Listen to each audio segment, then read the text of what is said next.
Hello tout le monde! J'ai aujourd'hui envie de vous faire une capsule vidéo sur un sujet qui me tient à cœur, un sujet pour lequel je n'ai pas la réponse, mais seulement des axes de réflexion, ce qui est déjà pas mal. Le libre arbitre. Est-ce que nous avons dans cette vie un libre arbitre? Franchement, parfois je sais pas. Et oui, comme tout le monde, parfois je doute, parfois j'ai des incertitudes, mais je suis intimement convaincue qu'on a un libre arbitre. Pourquoi est-ce que je vous dis ça? En tout cas, moi j'ai eu envie de croire que j'avais mon libre arbitre. Parce que si je décide de croire l'inverse, si je décide de croire que tout est déjà écrit, du coup, je vais me retrouver dans une sorte de fatalité, dans cette énergie-là. Je vais être un petit peu blasée de la vie. Et je vais me dire, bah en fait, à quoi ça sert? Puisque de toute façon, ça c'est déjà écrit. Et de toute façon, la finalité c'est ça. Et peut-être que je vais m'enfoncer dans une vie pourrie. Eh bien, j'ai pas eu envie de croire à ça. Une des premières choses que j'ai eu à faire, c'était de vraiment regarder ma cartographie interne et de voir en quelle croyance est-ce que j'ai envie de croire. J'ai décidé de ne prendre aujourd'hui que des croyances bénéfiques pour moi. Ce qui fait que les croyances, du coup, pas bonnes, limitantes, erronées, je les déprogramme avec mon petit pendule. J'ai eu envie de croire en certaines choses parce que c'est bénéfique. Pour moi, de croire en mes guides, de croire en les anges, de croire dans le libre arbitre, c'est bénéfique parce que ça m'offre une liberté, ça m'offre la magie de la vie, ça m'offre du coup cette communication avec l'invisible. Si j'avais décidé de ne pas croire en tout ça, j'aurais très bien pu, mais du coup, ma vie, elle aurait peut-être été un petit peu plus terne. Moi, je serais restée sûrement dans ce truc de blasé que j'ai eu très longtemps. que j'ai eu très longtemps. Et pourquoi j'en suis arrivée là, je vais vous raconter. Au tout début de mon parcours, dans ce domaine un petit peu ésotérique, on va dire, j'ai vécu certaines expériences, certaines situations. À un moment donné, j'étais assaillie, bombardée, envahie de voix, et j'entendais à longueur de temps, ce n'est pas ton chemin. Je me disais, c'est bon, je vais me barrer, j'en ai marre, je vais aller vivre sur une île en Guadeloupe au soleil ou en Martinique. Et j'arrêtais pas d'entendre, ce n'est pas ton chemin. Et ça me mettait hors de moi. Et je disais, bah non, j'ai mon libre arbitre. Si j'ai envie d'y aller, j'irai. Et ce que j'entendais, c'était, ok, tu vas y aller, mais tu vas voir comment ça va se passer. Et à chaque fois que j'avais cette pensée de toute façon, je vais me barrer, je vais aller vivre au soleil sur une île, je me cognais, je me faisais mal. J'ai même cassé une boîte d'œufs entière sur mon sol. Et je me suis dit, ok, si je décide d'y aller, ce sera mon choix. Donc j'ai mon libre arbitre puisque c'est mon choix. Le libre arbitre, c'est le fait de pouvoir décider par soi-même, de pouvoir prendre des décisions. Ce sera mon choix, ok. Mais visiblement, ce choix-là m'amènera sur un chemin qui sera semé d'obstacles. Parce que déjà, rien que le fait d'avoir cette pensée-là, il m'arrive que des catastrophes. Et donc c'est pas facile. Quand on ne connaît pas son chemin, qu'on ne sait pas pourquoi on est là, qu'on se trouve complètement inutile, qu'on est perdu, et qu'en plus on se dit ouais je vais aller vivre sur une île au soleil, trop bien et tout, et qu'on entend à longueur de temps non c'est pas ton chemin et que tu te fais mal, c'est extrêmement difficile à vivre. Mais ça m'a permis du coup d'aller sur un chemin qui n'a pas forcément été évident, mais un petit peu plus fluide. Je pense que le fait d'avoir entendu ça, ça m'a aidé à éviter certaines catastrophes. J'ai eu l'impression, notamment avec, c'était l'astrologie, je crois que la première chose que j'ai fait d'un peu wouh, c'était le thème astral. On m'a envoyé du coup chez une personne, chez Vanessa Wenzi, dans le 06 à Saint-Laurent-du-Var, qui faisait le thème astral. Et quand j'y suis allée, elle m'avait déroulé, mais j'avais l'impression de voir écrit toute ma vie, juste avec ma date de naissance et mon heure de naissance. Et là, je me suis dit, waouh, comment elle sait tout ça, elle? C'est pas possible. Si c'est juste avec une date de naissance et une heure de naissance, c'est que tout est déjà écrit. C'est que du coup, elle voit la finalité. Parce qu'elle arrive également à avoir des informations futures, des choses en plus que je ressens depuis que je suis toute petite. C'est extrêmement perturbant, ça veut dire que tout est écrit. Donc finalement, on n'a pas vraiment notre libre arbitre. Et puis j'ai décidé de voir les choses un petit peu autrement, parce que du coup j'étais franchement dégoûtée en me disant, en fait, quoi que je fasse, de toute façon, j'arriverai à la même finalité. ok, quoi que je fasse, j'arriverai à la même finalité. Alors déjà, est-ce que c'est vrai ou pas? J'en ai pas la certitude. Et puis, je pourrais aussi me dire, quoi que je fasse, j'arriverai à la même finalité, mais j'ai envie que cette finalité déjà elle soit cool. Et peut-être qu'il y a plusieurs futurs possibles, et ben je vais choisir celui qui est cool. Et peut-être que pour arriver à cette même finalité, il va y avoir plusieurs chemins. Et que du coup, dans ces chemins, il y en a qui vont être plus sympas que d'autres, il y en a qui vont être plus fluides que d'autres, il y en a qui vont avoir plein d'obstacles, bah ceux-là, je vais pas avoir trop envie de les prendre. Mais comment faire pour ne pas les prendre? Grande question.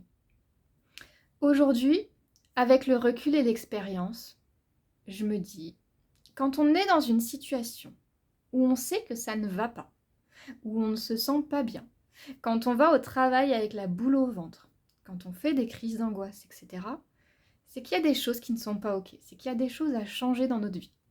Parce que du coup, bah, si on poursuit, qu'on ne change rien, eh ben on va poursuivre dans ces émotions-là. Si je me plais pas du tout dans mon travail parce que par exemple j'ai une supérieure hiérarchique qui est atroce. Atroce, elle m'insulte à longueur de temps, elle est dénigrante, etc. Bah, du coup, je vais tous les jours aller à ce même travail voir ma supérieure hiérarchique avec cette boule au ventre. Si je change pas ça, à un moment donné, ça ne va pas changer. On part souvent du principe que c'est le monde extérieur qui va changer, que ce sont les gens qui vont changer. Mais ça, pour moi, c'est un petit peu une illusion de l'esprit. On est dans de l'espoir, on est dans de l'attente.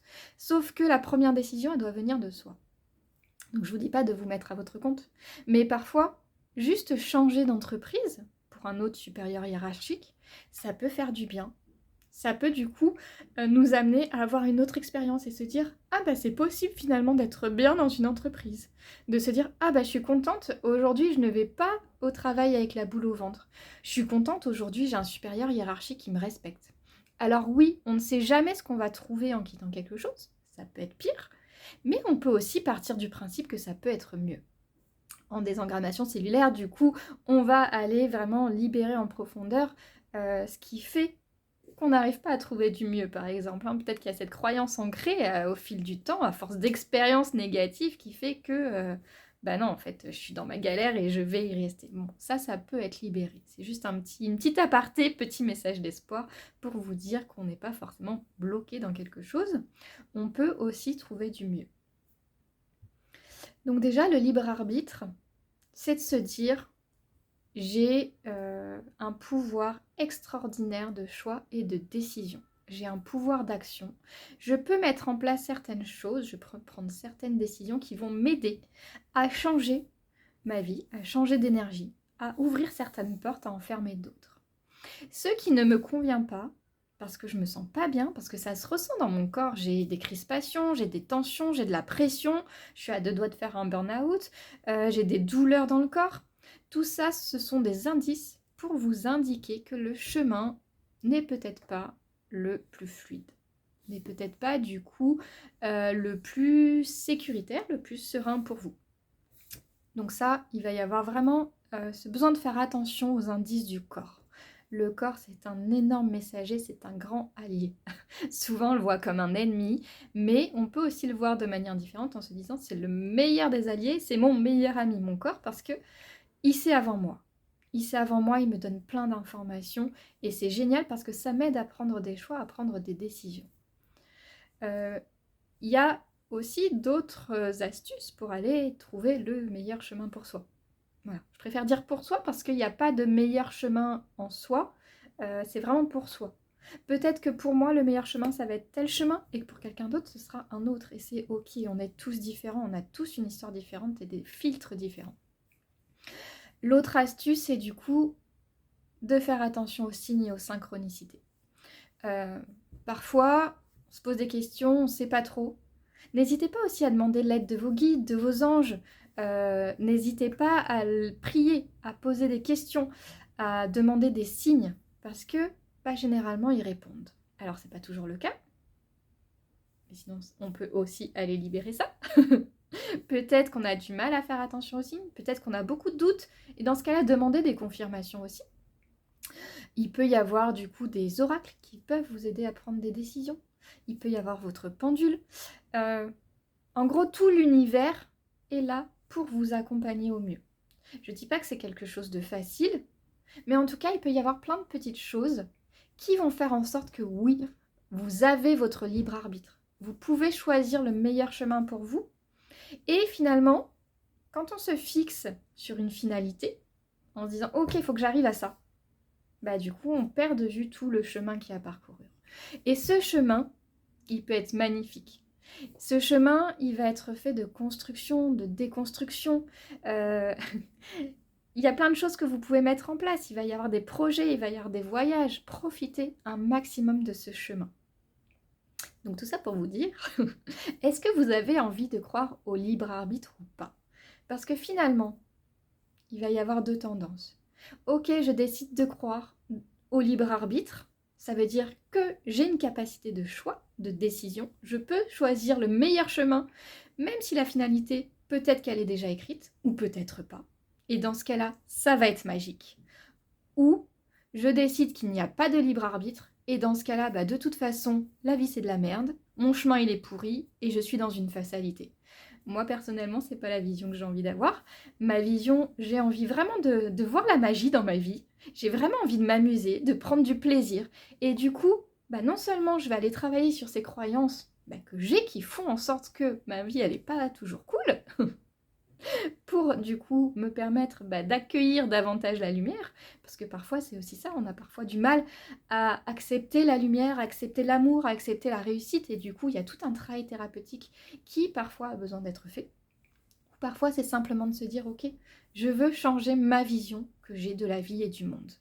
Je dis pas que c'est facile non plus, parce que parfois bah, il va y avoir besoin d'intégrer certaines choses. Moi j'ai dû, à un moment donné, j'avais plein de voix négatives dans ma tête qui me disaient fais pas ci, t'es nul, fais pas ça, blablabla, jusqu'au jour où j'ai dit maintenant stop. Dès que j'en entends une, je dis l'inverse de ce qu'elle me dit. T'es nul? Ok. Bon, je suis extraordinaire. Voilà. Et je me faisais mes petits mantras comme ça. Puis je me suis dit ok, j'ai envie de croire dans le libre arbitre, j'ai envie de croire qu'il y a des chemins cool, je vais faire ça. Et du coup, dès que je me cognais, que je faisais tomber quelque chose, que je cassais quelque chose, je me disais, ok, à quoi je pensais à ce moment-là? Je pensais à ça, je pensais à partir sur cette île, vivre sur cette île au soleil, c'est que c'est pas le bon chemin pour moi, puisque je pense à ça et je casse ça. Donc, qu'est-ce qu'il y a d'autre comme possibilité? Et je vais envisager les autres possibilités. En tout cas, voilà, c'est un petit mot d'espoir que j'ai envie de vous donner. Choisissez votre vision du monde et posez-vous, écrivez, faites un tableau, mais c'est possible en tout cas puisque moi j'ai réussi. Donc je vous dis à très bientôt pour une nouvelle capsule vidéo.